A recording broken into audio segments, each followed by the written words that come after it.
All those things and so much more. Just grab a seat in the chair or the floor. Sit back, relax, recline. While she drops another casual line. You're tuned into Casually Mollie with Mollie Amburgey. Welcome back to the Casually Mollie podcast, everybody. I am your host, Mollie Amburgey, and I am so excited. I know, I love this intro. This is great. What's so exciting about this is that we probably haven't done a live episode for a long time, probably since the pandemic, because everybody's kind of back in person, which is really exciting. And so we are really excited to casually introduce Mr. Showtime. You maybe remember him. Let me take a look here. The last time, David, you were on season 4, episode 25. Yes. Yes. We were, it was during the pandemic, May 2020, and we couldn't see you in person. But now, you know, full circle, right. Mr. Showtime in studio with us because we are going to be talking about a very special show he's got for one night only at the Gaslight Theater in the Central West End this Saturday, September 21st at 7:30, featuring Chris Smith. He is not currently in studio, but he will be live on stage. You're going to love him. And of course, your girl will be opening the show. So I'm really excited about it. But let's give it up for Mr. Showtime, everybody. Yes. I'm going to pretend there's applause. There's an applause. I love it. We'll put an applause and cheering bed sound underneath all this. And then yes, that wonderful. Well, first of all, thank you again for joining me. You look awesome, by the way. I wanted to save my energy when I saw you because you came out of your car and I'm like, oh my God, you've got this fabulous jacket. Then you come in and you're like, I got my sunglasses too. Yep. Let's take a look here. When I've had a description a while back, known for bringing his unique Vegas style to stages big and small, Mr. Showtime David Scott is the Guinness Book World of Records holder for the longest stand-up comedy show by an individual performing for 40 hours and 8 minutes. That's correct. I know that won't be our show on Saturday, but why don't you give us a little bit of a background as to how you decided to do a 40-hour show in 8 minutes long? I don't think anybody goes out of the way to like, let's do a 40-hour show. It came about 12 years ago because I've held the record for 11 and a half years. Got it. And 12 years ago I was performing at a place called the Comedy Catch in Chattanooga, Tennessee. Okay. And after the late show Friday night, the radio station would broadcast live from the comedy club. Okay. They would start at 9 o'clock and go till midnight. And it was like it was an FM station. They play music, but they'd interview the comedians as they came off stage. So they'd be like, it was like a music interview, but it was very unique. And I had just finished my set. This was the second show because we did an early show. This is the late show. Okay. And I did about a 90-minute set. And the host like going, "Oh, it was a really long set, and that was your second show of the night. What's the longest show you've ever done?" Oh. And I go, I think my longest show was like right around 2 hours. Okay. And not on purpose, just kind of how how comedy is. It's kind of fluid, and Yes. the owner says, "Go as long as you want, as long as you're drinking. Go as long as you want." It's like, okay, sure. And his producer goes, "I wonder what the longest comedy show is in history." And they looked it up, and I did not know this. They didn't know there actually was a legit Guinness World Record for longest stand-up comedy show at 38 hours and 6 minutes. Who was the person that did this? Do you know? Bob Marley out of Boston. Oh, wow. He was the previous record holder. And the DJ, the host goes, "Well, that's a long time." And I go, "Yeah, I probably could do that." And my agent at the time heard the interview, and we started fielding phone calls from different venues saying, "Hey, we would love Mr. Showtime to try to break the record at our venue." And then it became a bidding war, and we ended up doing it at the Diamond Joe Casino. Oh, wow. Okay. Because there was part of this thing called the 10K Comedy Festival, which I happened to be hosting just oddly enough, which was another great project. Which was like 7-8 months out, but we'd already booked it, already been promoting. I go, "Why don't you just kick off the festival instead of being a Thursday, Friday, Saturday festival? Let's do a Tuesday, Wednesday, Thursday, Friday, and just have you open up the festival trying to break this world record." Oh, wow. And what a good idea. Okay. It sounds like a good idea until you start thinking about the logistics that go into it. Oh, I bet. Yeah. We had to contact Guinness. Oh, wow. And had them officially sanction the record, which is the mistake that a lot of people make. They think, oh, I'm going to set a world record. If you don't contact Guinness first, they will not recognize it. Oh, I didn't know that. So you have to contact Guinness first. You have to spend money to get it sanctioned, and then you get the rule book. The rule book, I kid you not, was a 2 inches thick rule book of things that we had to do. Like, you had to hold the microphone the entire time. Could not use a mic stand. Couldn't use a lapel mic. Couldn't use a headset mic. Every joke had to be at least 1 minute long. You got 30 seconds between each joke to take a breath or a drink of water.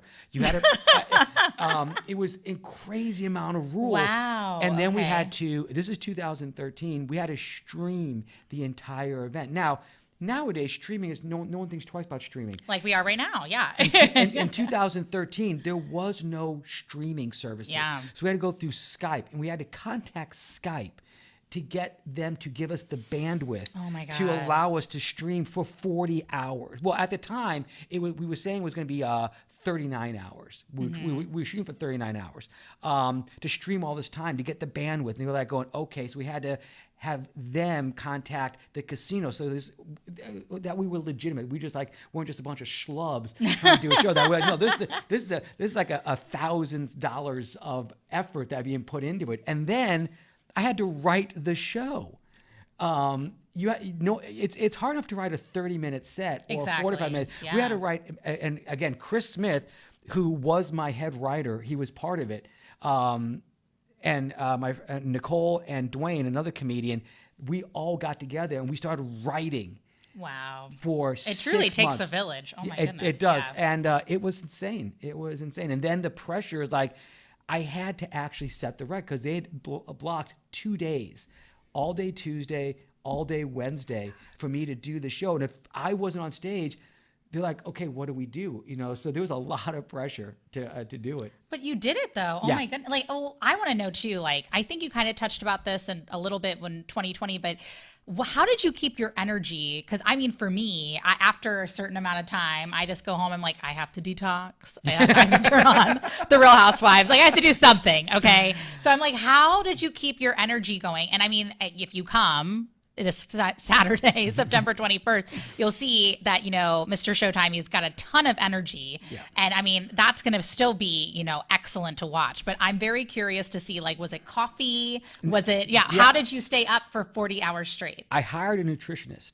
Oh. And a lot of people are like, oh, you just stayed up. The nutritionist told me, do not drink coffee, do not drink energy drinks, do not have anything with caffeine, because if you drink or consume a lot of caffeine, eventually your body absorbs it and it makes you tired.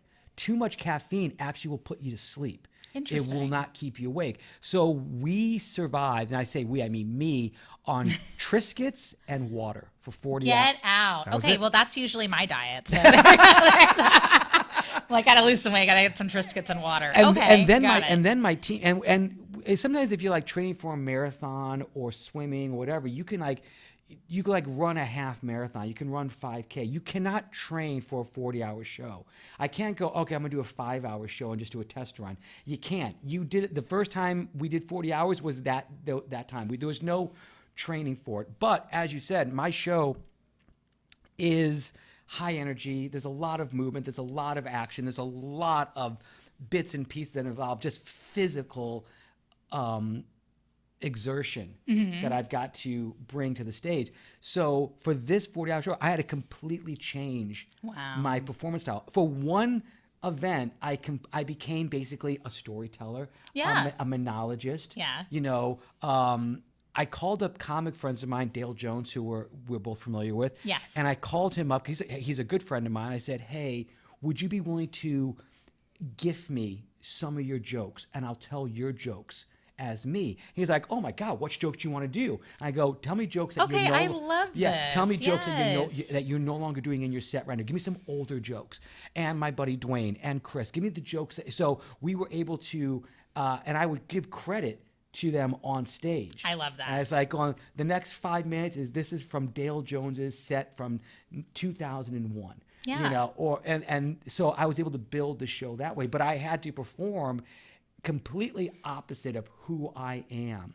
And that's really, really hard. Yes, because like the whole part of like being a comedian is like, almost like your authentic voice and like who you have become and Right. like when you speak. So I could only imagine it's just like, okay, now I have to be an actor as well. Luckily, one of my degrees is acting. So Oh, see, there you go. Yeah, I've got a degree in theater. My dad was a Broadway performer. I was brought up in the Broadway I was community. just about to ask you what got you into comedy. So Yeah. you were in the Broadway community. I Yeah, got it. from since I was 5 years old. Did you grow up in New York then? Or Yeah, I was born in Queens. Oh, So- wait, what part? Okay. Flushing. Okay, my mom is from Forest Hill. Oh, my goodness. Oh my gosh. Hey, tell I your can't mom- believe tell- I didn't even tell- talk about this. Yeah. Tell your okay. mom they built her home on a trash dump. Oh, I'm sure. Yeah. Well, no, yeah. Forest Hills used to be a garbage pit. It did, yes, and then yeah. and then they built Forest Hills Park, and then they put the tennis center on top Yeah. of it. My mom went to go see her high school. She was like, I want to go back and see my high school. And then she's like, what's a bank now? So, yeah. Where I was born, Queens Memorial Hospital is now a parking lot. Oh, wow. Well, that's so funny because I'm like, I cannot believe we have this connection about Queens. That is crazy. I had no idea. Okay. I remember, yes. My whole family's East Coast. My dad was born in Albany, and my mom is from Manhattan. Oh my God.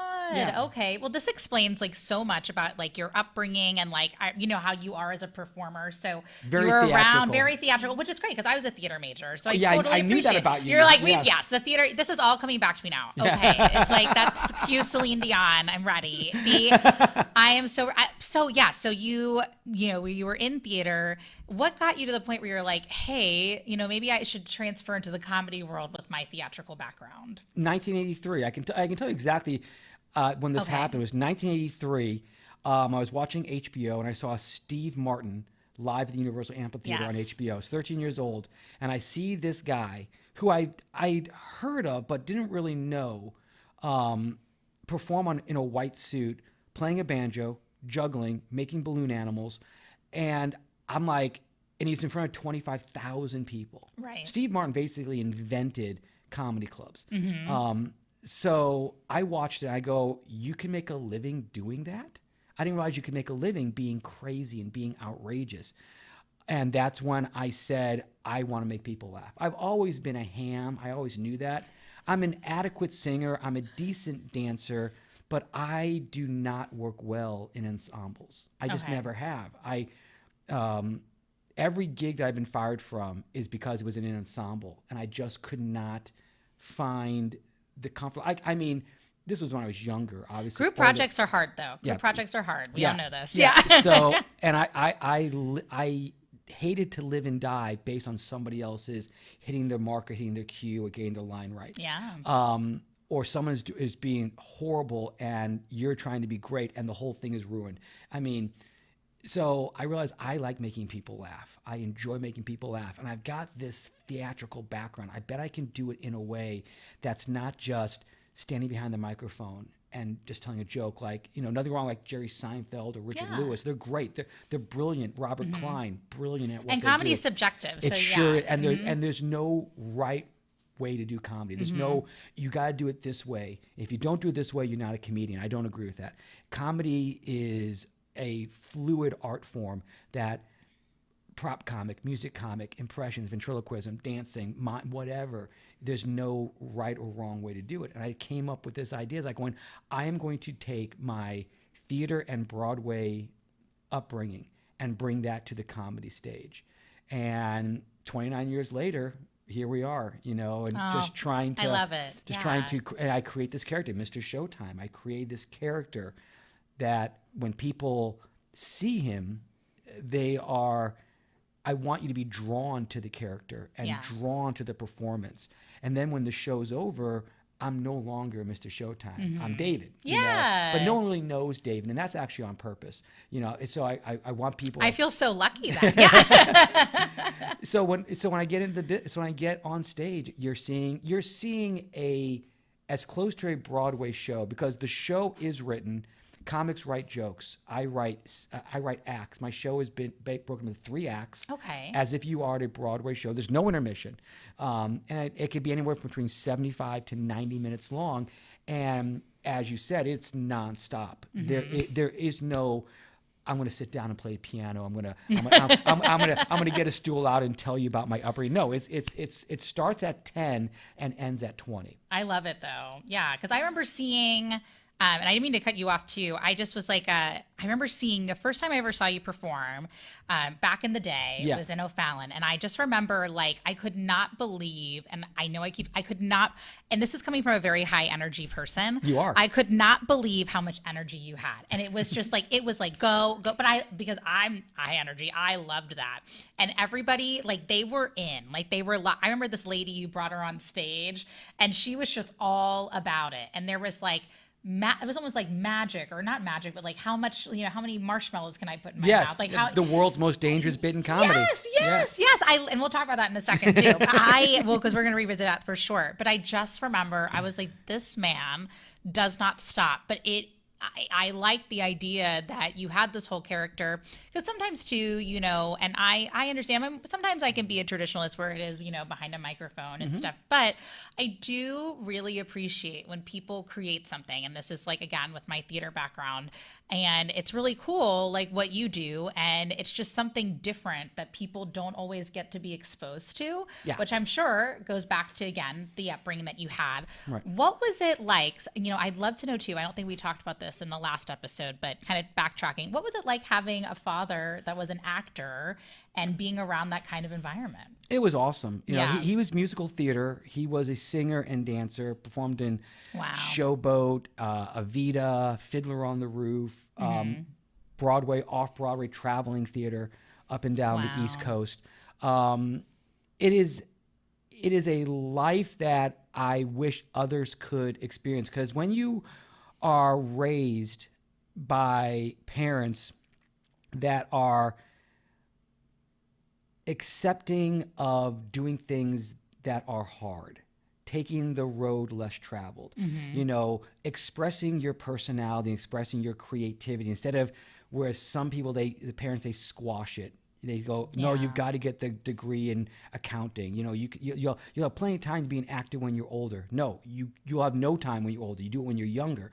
And for having the encouragement, which is probably the biggest thing. When I told my mom and dad, I just spent 4.5 years in college. I got 3 bachelor degrees. And I tell my mom and dad, I'm moving to LA to be a comedian.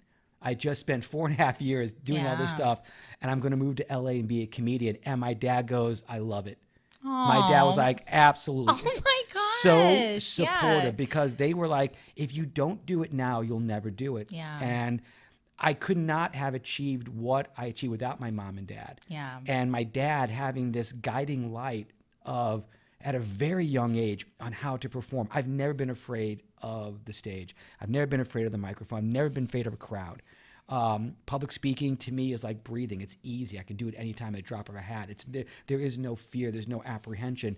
And that's because of my dad teaching me that it's so easy. We get in our own heads and we make it so that we're scared, or we get anxiety because we've been taught that, ooh, this is something hard. It's not. Yeah. It's easy when you are taught at a very young age and you are brought up in that environment. And my daughter, I passed that along to her. Oh, and my daughter, she's a performer in her own right, but she has no fear of the public and speaking in public. So I owe all of my success to my mom and dad without question. I wouldn't be here performing at 54 years old, my 29th year of doing this and having been successful. This is all that people, I go, what else you do? I go, this is it. This is all I do. For 29 years, this has been my career. There's been no, oh, you work part-time at, Kinko's. Like, nope, this is all I've done. And that's because I had a very good foundation with my mom and dad, and my dad just teaching me how to perform.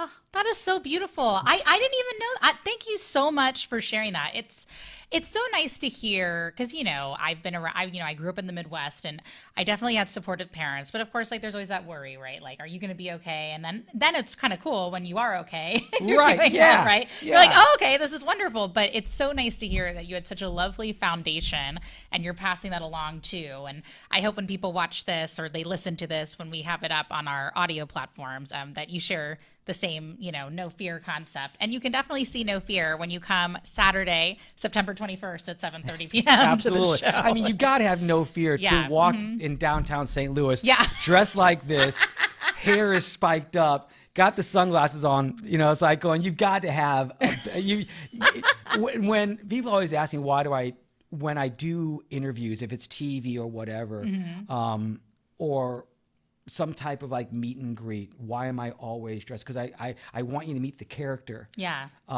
Anybody, you can meet David, but you're not going to see David performing. You're going to see Mr. Showtime performing. So I want you to get an idea, of, like when you go see a Kiss concert and Kiss does an interview, they're in their makeup. They are, yes.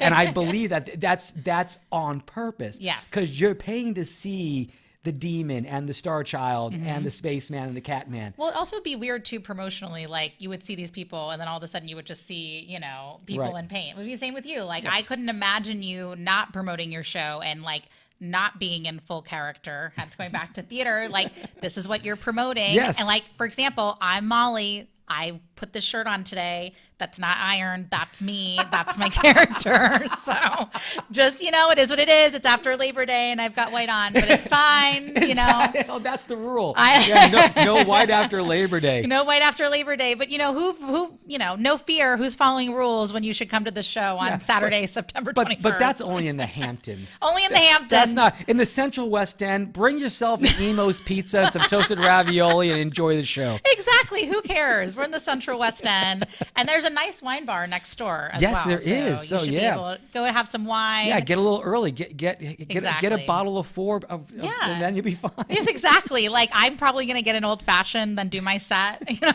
It's fine. Speaking of sets though, let's talk too about, we've been talking about Mr. Showtime obviously, but I also wanted to talk about Chris Smith a little bit because you had mentioned about your show having when 40 hours and 8 minutes, he was, one of your writers and probably your head writer and helping everything out. And you guys, I know you guys travel a lot together, perform a lot together. Yes. When did this friendship begin? He is my best friend. Chris Smith is my best friend. We've known each other for about 25 years now. Okay. And we met at a place called Comedy in Aurora, Illinois. Okay.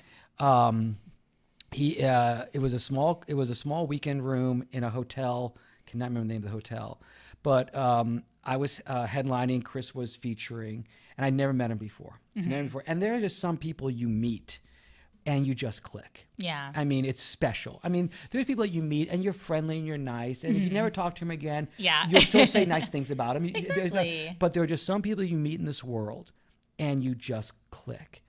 And Chris and I, within a minute, it was like, this guy is like a brother. I mean, we just clicked. And Chris will tell the story. I'm not talking out of school because Chris has told the story many times. And I said, we are best friends. He saw me on stage, kind of like the way you described me on stage. He saw me on stage performing.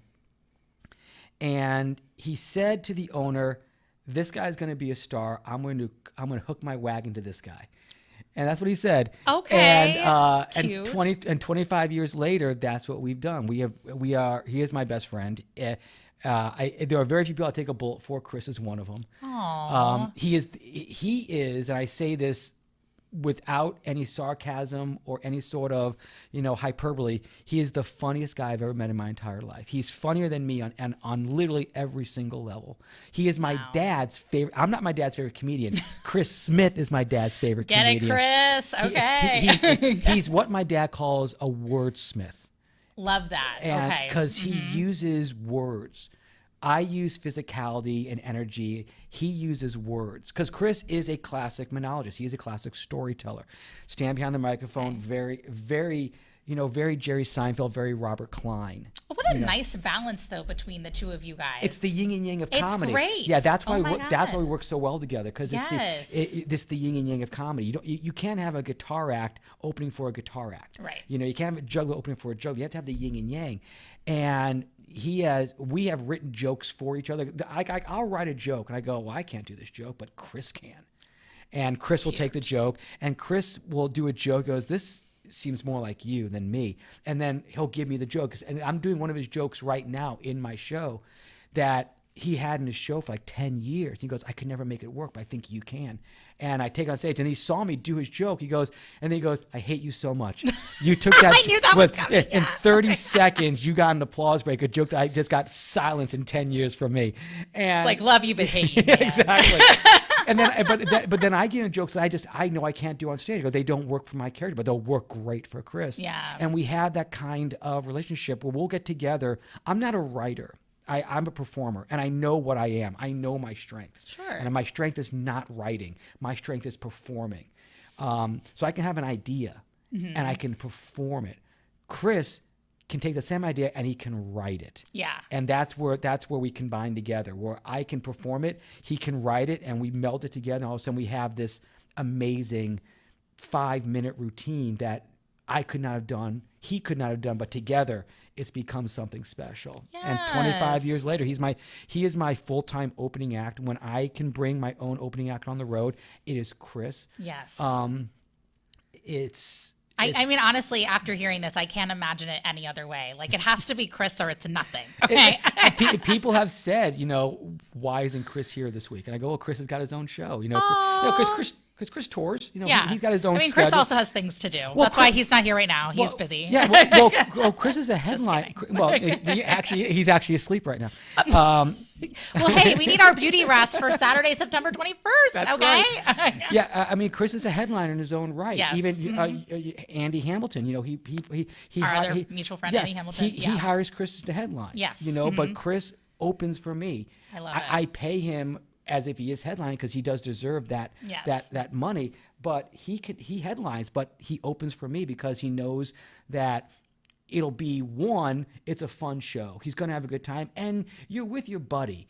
And when you're performing with your buddy, it's just so much nicer. The energy is better too, because you feel it. Yeah. I mean, Chris and I drove to Wichita together, and and even though we know each other for 25 years, we're still talking as if we've met for the first time. We're just having stories, or we're reminiscing, or we're whatever is happening in the news. Like, he's a Cubs. This is how opposite Chris and I are, and we are polar opposites on everything. Yeah. He's a Cubs fan. I'm a Cardinals fan. Oh, that's tension. I know. He can't stand thin crust pizza. I love thin crust pizza. He drinks coffee. I don't touch coffee. In every possible way, we're opposites. I love it, but though. we're the best friends. Look, like, I think of all my girlfriends, and I said, we all click together because even if we have different interests or different things we like to do, like, I'm sure that not all my girlfriends appreciated when I first started comedy to go to all the open mics and hear all these different people. But, now they come to shows and they're like, oh my gosh, like, and, I go to different things that they do too. Like, I remember my best friend from childhood, she was in grad school and she had a presentation and she needed people to go. And I was like, I don't know anything about, what she's talking about, but I'm going to go to the presentation and just be there because that's what you do when you're a good friend. Exactly. Exactly. So, what a beautiful story. Thank you for sharing that. You can see that beautiful story unfold on the Gaslight Theater stage in the Central West End. Yeah, you can come to see a 25-year love story. Exactly. I love it. I feel like I am like interrupting it. I don't want to No, I love working with you. We've worked together a few times. You helped me out in the middle of the pandemic. We did this 3-hour stream show. We did. And you were so gracious to come out, and Jim came out. He did. And yes, my husband. Yep. Yeah. Jimmy, I'm sorry. I call him Jim. He's got a few names. Jim. Yeah. Sometimes I call him Slim Jim, Jimmy. If you know him in college, he was just Jimmy Day. If you want to talk about two people who were born to be together, you and Jim are just such an amazing. I love the energy the two of you have with each other. So when I met yin and yang. Yeah, and when I met the two of you together the first time, I think Jim was working, or you were just there. I think. Yeah, Jim, I was. Yeah, I just came to come support. I didn't even know you do. I didn't even know you did comedy. Yeah. When I first met you, and then you were so gracious to help me out. And I was like, boy, these are two people that I definitely want to keep an eye on as far as talent and passion. I love passion, and you both have passion for it. So when I get a chance to work with you, and the few chances, like I showed up at your Golden Hoosier show. Oh yes, you did. Thank you. Because I actually wanted to work on some things. I wasn't trying to I didn't try to take anybody's spot. It was so sweet. I'm like, do you just want to do an extended set while you're here? Just go for it. Why not? And we had a good time. The crowd had a good time. They were so fun. Yeah. I was working on new material that I'd never been on stage before, so I had no idea if it was funny or not. That's okay. And you allowed me to come on, and that's when I said, hey, want to do this thing at the Gaslight. And I said, do you know anybody? You're like going, I do. You actually did. I was like, oh my God. So it was like kismet or karma, Yes. you know? And I said, I definitely want you on the show because your energy is so infectious. I've seen you on stage so many times. I've seen you on stage like 7 or 8 times now.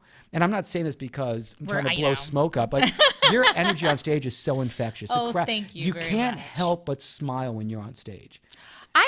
Look, I had braces for a long time, so I got to smile. I got to let it out. Got to show what that 3 years was for. But, it'll be a good fit. I do drink coffee, but sometimes I drink tea. I like thin crust and I like, a good deep dish. So I'll just balance the both of you out. I'm the love child of this relationship. Okay. So I'm okay with that. Yeah. You're going to enjoy, if you come to the show, and I really hope you do, September 21st, 7th at the Gaslight Theater. It's going to be an amazing show. You are going to see 3 forms of comedy that you won't normally see together in one night. It's going to be so much fun. You're going to love it all. And you get back going, wow, I just saw 3 different styles of comedy, and it's going to be a blast. Yeah. And it's going to be a lot of fun because I like working with people who have passion and drive in this business. I don't like working with people that do this as a hobby, or do it as like, oh, I'm just going to try it out. No, I want somebody on stage. If you've been on stage for 6 days or 6 years or 16 years, I love passion, I love enthusiasm, I love energy, and that's what I like to work with.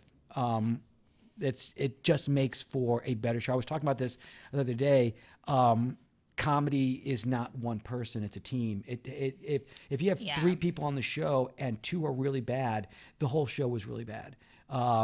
Everybody, I want the whole show from beginning to end to be amazing. I want everybody to work as if it's like we're gears in a clock and we're all working together. And that's what I aim for. And I think the show that we put together at the Gaslight is absolutely that. Oh yeah, I'm ready. Let's go. Yeah, let's do it right now. Let's just go there right now. Let's just go there right now. We're close. We're in Midtown St. Louis right now. We'll just go to the Central West End. Yeah. We'll just have a pre-show. If anybody's around, pop up. Yeah. Love it. Welcome to theater, everybody. This is great. Yeah. You have flash mobs. Just have a comedy flash mob. That's all it is. Exactly. Oh, well, see, you know what? Maybe you just created something else. That could be your next show. You got the Guinness World Record holding.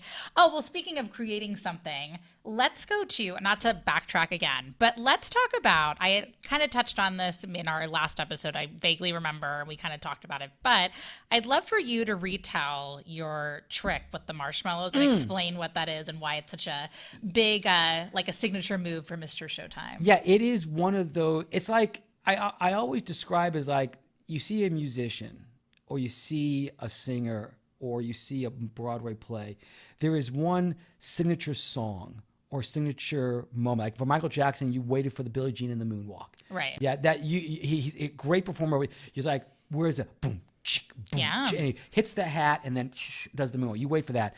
Or with Kiss, it's rock and roll all night, party every day.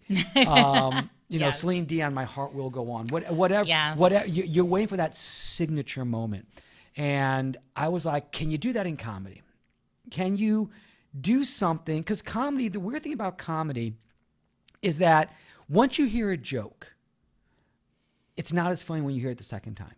It's just not, because you know the punchline. Mm-hmm. Not like magic, whereas magic can still be amazed at, you know, the catching a bullet in your teeth or the sawing a lady in half. Or you can see it 1,000 times. Oh my God. Yeah. You know? But comedy, once you hear the punchline, the second time you hear it, it doesn't hit the same, because that's the curse of comedy. You're always having to create the next big joke. I go, but can you come up with a signature bit in comedy?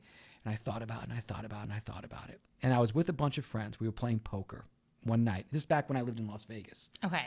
And we were all playing poker. And it's like 6 of us, and we were all entertainers.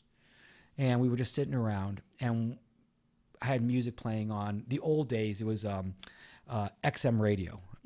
Which was back then was like I remember. No commercials. Yeah. Now I'm aging myself. No, it's okay. I'm obviously aging. I'm like, I was. Yeah. And the Doobie Brothers came on. Yeah. And we all started making fun of Michael McDonald. Mm-hmm. And we all started like putting things in our mouths. You know, I had peanuts and M&Ms and whatever we had at the table we're eating. And I ran upstairs and I grabbed a bag of marshmallows. Mm-hmm. And I just started shoving marshmallows in my mouth. And they go, "Oh my God, that's funny. Mm-hmm. That's funny. That's funny." I go, how funny is it? Yeah, right. How And far then, can this so go? so then I created, again, I'm a performer, I'm not a writer. And I came up with this idea of like, can I create a sound of Michael McDonald, the Dewey Brothers, by more marshmallows? How many marshmallows in my mouth until I sound just like Michael McDonald? So I created this bit of What a Fool Believes is the song. Go, what a fool believes. And I go, I don't want to sound like what a fool, but I can sound like Michael McDonald. I go, but how can I just talk normally? But the more marshmallows you put in your mouth, can you sound? Because we did try with M&Ms, we tried with crackers, we did try, we tried different. So there was trial runs. Yeah, there was just trial to see. runs. Yeah. Okay. And then we came up with marshmallows. Okay, well, how many marshmallows? Because you can't do a whole 3.5 minute song, and by the time you have 100 marshmallows, that's impossible. So how many it's like, how many licks does it take to get to the center of a Tootsie Pop? I was literally about to say, this is what it reminds me of. Yes. So it's like, so how many marshmallows? It turns out it's 6. Oh, okay. Well, now we know. So now we know. So I would start doing this routine, and I would just start putting marshmallows in my mouth, and the crowd would find it funny and amusing. But it wasn't the signature bit. Yeah. So I started we've got to add flair. We got to add that theatrical, the theatrical flair. Jazz hands. Yeah. And that's when I came up with the world's most dangerous bit in comedy. Yes. Now we've added a level of danger to it. So now am I actually doing something that's physically dangerous? And in some ways, yeah, it is. It's also meant to be amusing. Yeah. So we've taken this hyperbole of the world's most dangerous bit in comedy that involves marshmallows and Michael McDonald. So you create this image, you create this idea of it's dangerous and it's funny. It's like, okay, so we got that. So I started doing it that way, and it was good. It was good. It still wasn't a signature bit that where you wanted to see it over and over and over again. And then a friend of mine, his name is Les McCurdy. He owns McCurdy's Comedy Theater in Sarasota, Florida. Okay. My favorite place to perform in the country, by the way. Okay. Love Les. Cool. Love McCurdy's. He goes, you need to add a voiceover so that, because I was me personally, Mr. Showtime, was setting up the bit and then performing the bit. He goes, you need to have a voiceover that's like the voice of God, talking and explaining what you're doing. And you're doing all the movement, but this voice, this ethereal voice is talking, and that is the setup. Ooh. And I go, that's interesting. So I came up with a script and came up with background music. And now you have this voice that talks. And I am performing along to the voice. And then the song, and then it's me singing, no voice, and then it became a signature bit, because now it's like, now this whole thing is evolved. It took about 3 years from the beginning to where it is now, to come up with this whole thing. And now, if I do not do the world's most dangerous bit in comedy, people get upset. They're like, what the heck? We've been waiting 3 years. Yeah. No, it's like I was at a place called Simplicity. It's a club in Evansville, Indiana. Okay. And the owner, for whatever reason, I did the straitjacket routine instead of the marshmallow routine. And he was legit not going to pay me because he was so mad. I mean, he was going to pay me, but he was so mad. But he actually booked me a year later. And in the contract, it says, you must do the world's most dangerous bit in comedy. And I did. Yes. And I came back next year, did it, was a huge response, and I'll be there again in March, you know? So people get like, where's the marshmallow bit? Well, it's just like when you see your favorite musician, right? You're like, I want to know, like, this is the song that I love and I'm here for. So I'm sure it's the same for you. Yeah, like, we're here for Mr. Showtime. We want to see this dangerous bit. We want to see the marshmallow bit. Yeah. And it's the point where I created a signature bit that Good I for can. you. So after 20, that's been part of my show for 20 years now. Wow. I was 9 years in the business when I came up with the idea of a signature bit. So for 20 years, I've only not done it once, and that was at that show in Simplicity. And I can't tell you why I didn't do it. Oh, I did the straitjacket routine. I was given a cutoff time in comedy. You got to be off at XYZ. I've got this big, amazing finale that we haven't even talked about yet. That's even beyond what this. I've got a bit that. The signature bit, but then I got something that's even bigger after it. Wow. And I ran out of time. And I told him, I thought we were cut. He goes, you could have performed all night. You got to do that bit. So I created this signature bit. And I don't know how many comics I've influenced in the last 20 years to create their own signature bit. But I now see a lot of comics who are doing signature bits that they are known for every night. And I love it. And I absolutely love it. And if they got it from me, it's a huge honor. Aww. If they got it because they realize what I realize, that you can treat comedy like a rock show. And that's what I've tried to do. I try to turn a comedy show into a rock concert. That's what I want people to think, that this is more than just sit back. No, I want the audience to be engaged. I want them to have a visceral response and walk out of the show dancing or singing or just jacked up with energy. You walk out of a Kiss concert, you are jacked up. Yeah, that's true. Yeah. And I want people to walk out of my show like, yeah, oh my God, I gotta And you see definitely will. I gotta come back to see him. I've had people come to my show 2-3 times a week. If I'm doing a week of shows, they'll see me on Wednesday. They'll come back on Friday with their friends. That is the biggest compliment. That's what I tried to create with the show and with the world's most dangerous bit in comedy, so that even if they see the show, they go, oh my God, you wait until the marshmallows. But it's great. And it also too, like, it's a great reminder for people that, like, it's just like what you said, it's also like building community of like learning about somebody. Like, everybody loves a common interest, right? So I think it's great. Like, I've done that where I've seen a comedian and then I'm like, I did that when I saw April Macy. I saw her on my own the first time. And then I told all my girlfriends, I was like, well, you got to come. And we did a whole thing. It was very cute. We all came together. And so I think that's wonderful that you have people that are like, hey, I like this guy. We wait until the marshmallow bit. Like, that's awesome. Which, this was another question I wanted to ask real quick. Speaking of audiences, you have a lot of audience participation in your show. Well, not a lot, but I've seen sometimes you bring an audience member on. Yes. Yeah, exactly. Yeah. What was maybe your favorite story or even interaction that you had with an audience member that you can maybe think of at the top of your head? Favorite interaction? I can't pick out like my favorite. I can pick out the most interesting. There we go. And it happened not even planned. I was in, again, it happened at the Comedy Catch in Chattanooga, Tennessee. It happened 2 years ago. Okay. And that's why it's so fresh in my mind. This young man, underage, because my show, I don't promote my show as all ages because it is a adult show. There will be language. There will be some naughty words. Not a lot. I'm not a dirty comic by any stretch of the imagination. But my show's not meant for kids. It's not a Disney show. It's a PG-13 show, or what I call an 80s R. Yeah. It's not filthy. It's not dirty. It's not insulting.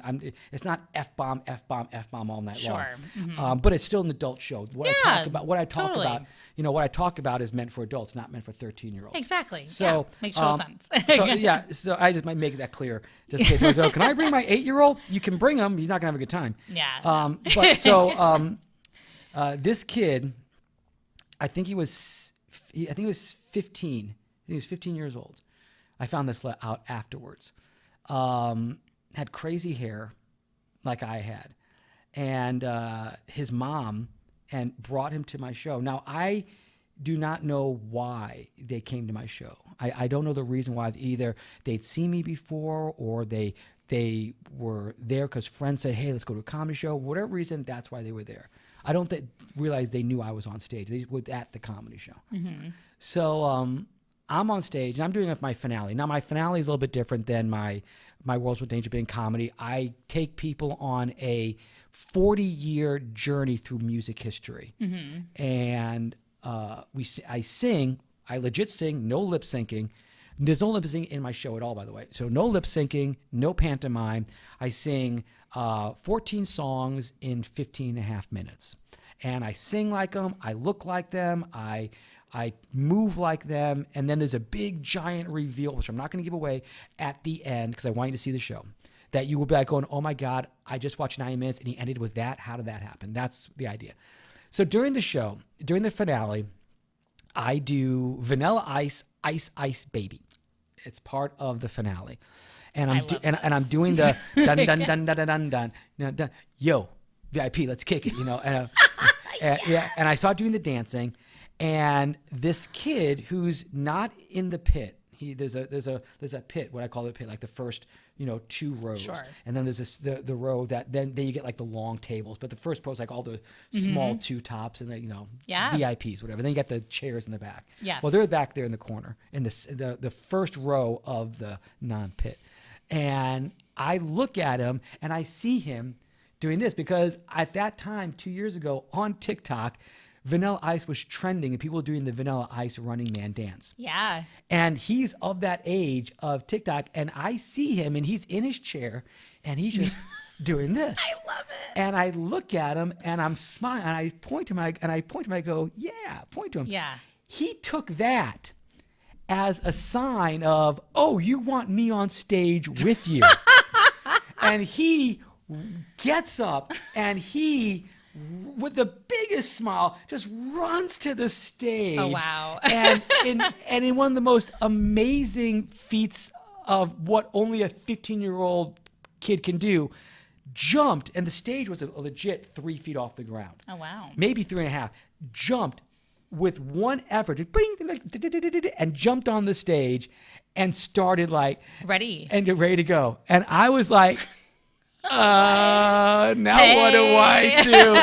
And I had to go, no, and I was like, I didn't want you on the stage. And I shake his hand. But it was so funny. And it was such a honest, youthful exuberance. Yeah. That last July, just this past July, him and his mom came to the show again. Did he get on the stage again? This time he did not.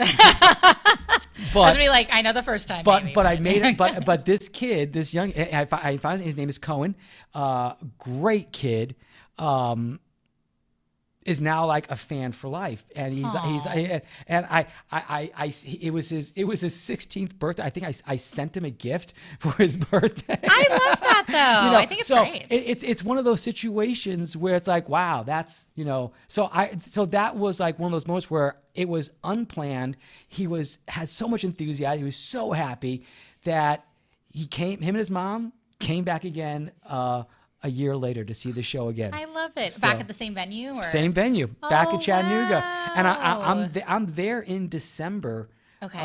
And I've already been told we'll be there. We're going to bring friends. And I was like, that's awesome. I love this. Oh, see, that is a great story though. And I love sometimes, even though sometimes people go away in the past, but sometimes even just a fresh 2-year story like that, I think it's great. And also, I have always been a fan. My mom wasn't always the biggest about me listening to rap music growing up. So Ice Ice Baby apparently was one of the lists that, one of the songs that Mollie could have on the list. So, well, because to your mom, Vanilla Ice was not threatening. Yeah, exactly. She's like, what is this? I'm sure when you brought out your Tupac, she was very, very disappointed. California Love, California baby. Love. I was like, because that young-eyed, white-eyed Mollie, I was like, I obviously know the difference between the Crips and the Bloods. Just, on the mean streets of Cincinnati, Ohio, listening to Tupac, Vanilla Ice. I'm just like, who was this person? Exactly. You were pretty fly. Biggie Smalls. Yeah. The song Pretty Fly for a White Guy could have been about you. It could have been about me. I love it. Instead of 13, you got 31 tattoos. Yes, it's true, though. Yeah, Vanilla Ice made the list. So I think I'm so excited. This is we are running out of time. So I do want to make sure, obviously, thank you again, Mr. Showtime, for coming out and being a part of our podcast live. Thank you for those who tuned in. And don't worry, even if you missed it, we're going to keep the video up don't even worry about it. We'll include the ticket link. If you are watching it on the Casually Molly podcast, we've got the link right on top, but I'll make sure to put it in the comments as well. Before we leave, I always ask one question is, and it can be about comedy, it could be about life. And I know sometimes people are like, very humble about things. So it could just be like, what have you learned? But what's some casual advice that you would pass on to maybe your younger self that you know now? For my younger self, what I would pass on to my younger self now. Wow. I know it's a very deep question. That's and even younger self could mean yesterday. Maybe you wanted to change something differently 24 hours ago. So, a politician once said, "Humor is the solvent of an abrasive life." My younger self and my older self had a lot of the same philosophies. What I would tell any young person, not just myself, is that it's okay to fail. It is absolutely okay. The phrase "failure is not an option" is absolutely 100% wrong. Failure is always an option. It's what you do with that failure. I believe, with every fiber of my being, and this is Adam Savage of the Mythbusters has said this before, I learn more from my failures than I do from my successes. So I encourage everybody, if you've ever wanted to do anything, I mean anything, if you want, I taught myself how to skateboard last summer. Oh, cool. Okay. Because I wanted to challenge myself. I could have failed, but what happens after I fail? So if there's anything out there that you are scared of because, you may fail, do it. It's okay to fail. It is 100% okay to fail, and you will learn more from the failure and more about yourself because it's what you do with that failure. If you try something, if it's comedy, if it's karaoke, if it's baking, if it's going back to school, if it's going to community college, if it's auditioning for community theater, if it's, I want to create little tchotchkes and sell them at carnivals, whatever you want to do, absolutely do it. Absolutely try it. And if you fail, that's okay because you'll never wonder what if. And a life of wondering what if is a life wasted. So never wonder what if. Never be scared of failing. And you will have a life that you can then tell people about that they will want to hear. Because no one wants to hear about the accountant who found the tax deduction at a dinner party. Not that there's nothing great about that, but that's not an exciting story. Yeah. You want to talk about the time that you went to Costa Rica and, went swimming with dolphins. That's a fun story. That's an adventure. So that'd be the advice I'd give. Yeah, make life an adventure. I mean, I try new things all the time. And, sometimes I, fail. Like today, I've put on this not ironed shirt, like I mentioned earlier. What a failure, But the thing is that if you had not mentioned it, I would have thought that's how that shirt was designed. It was designed. Because there are some shirts that are meant to be like all crinkly. And that's what I'm going to do now. I'm going to be like, this is just my look now. Crinkly, it's the yin and the yang. He's got the leopard print. I've got the crinkly shirt, which is exactly why you should come and see on Saturday, September 21st at 7:30, Mr. Showtime, featuring special guests Chris Smith, who you heard about. Oh, and me. I can also be. I'm just representing Chris and I on a totally different. I love it. This is great. And I always make sure they're not like MC or feature. These are special guests. We are. We're special guests. I want people because you're not going to go on stage for 2 minutes. You're going to be on stage. You're going to do. You got to do time. I mean, it's not like, hey, welcome to the Gaslight. No, this is. You're going to be introduced and you are going to do your time. Doing my time. It's going to be a 2-hour night and it's going to be so much fun. You will have the best time, and seating is limited, so it's not a big venue. So please get your tickets. And if you need to know more information, you can contact me through Mollie Casual Mollie podcast site, and I'll bet it's going to be great. It's going to be a lot of fun. And there's a lot of history at the Gaslight of amazing performers, especially vaudeville performers. So this is going to be an awesome experience. You won't forget it. Yeah, it's just it's cool that we get to do it in a historic venue that's very important and relevant to St. Louis history. And before we go too, that's really awesome that you brought up follow the Casually Mollie podcast. You can always email casuallymolly@gmail.com for any questions. comedians. Also, too, you can always go to the podcast, thecasuallymollypodcast.com. Of course, like I said, come see Mr. Showtime casually live in St. Louis, Saturday, September 21st at 7:30 at the Gaslight Theater. We also have coming up to This Is Casually Happening Comedy Showcase Sunday, September 22nd at 7:30 p.m. That'll be our local showcase at the Golden Hoosier in South City. And Sean Don, our very funny local comedian here, he will be headlining with featuring acts Allie Kirchhoffer, Jack Wright, and of course your girl will be there too. So yeah, just come to all the shows this weekend. Yeah, make it a comedy weekend. Make it a comedy weekend. If you ever, speaking of, try something new, even if you fail, we have the Casual Comedy Open Mic, which David has been to, Mr. Showtime. It is the second Sunday of every month at the Golden Hoosier, and you can sign up for comedians as always at 6 p.m. in person. And then we have audience admission. It's only $5 to come see local comedians try out new material on the second Sundays. And you never know who's going to show up. Mr. Showtime did one time. So you and it's true. You never know. Sometimes, we have people that come from out of town that want to try something different. We've even had a couple magicians come in. Right. It's, that's kind of the power of an open mic. When the Golden Hoosier asked me to host it, I was like, oh, I don't know. I was like, an open mic, you get a little jaded because you always go to so many, but I'm really enjoying running one. It's actually really fun. It's only once a month, but second Sunday of every month, come out. But yeah, for sure, this Saturday, September 21st at 7:30 p.m. Casually get your tickets. You can go to the Gaslight Theater website. And then, of course, too, let's promote. Where can we find, if you're not at the Gaslight Theater, where can we find you on social media when you're not at the Gaslight Theater?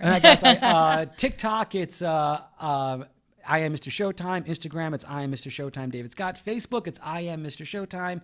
I hate social media, so follow me. Yeah, follow. Yeah, follow. My social media is irreverent and silly. There's that's pretty much. I look at social media as how silly can I possibly get, and how many people will follow me. Yeah, it's a lot of fun. Oh, and I also just trapped 2 feral kittens, and I'm trying to socialize them.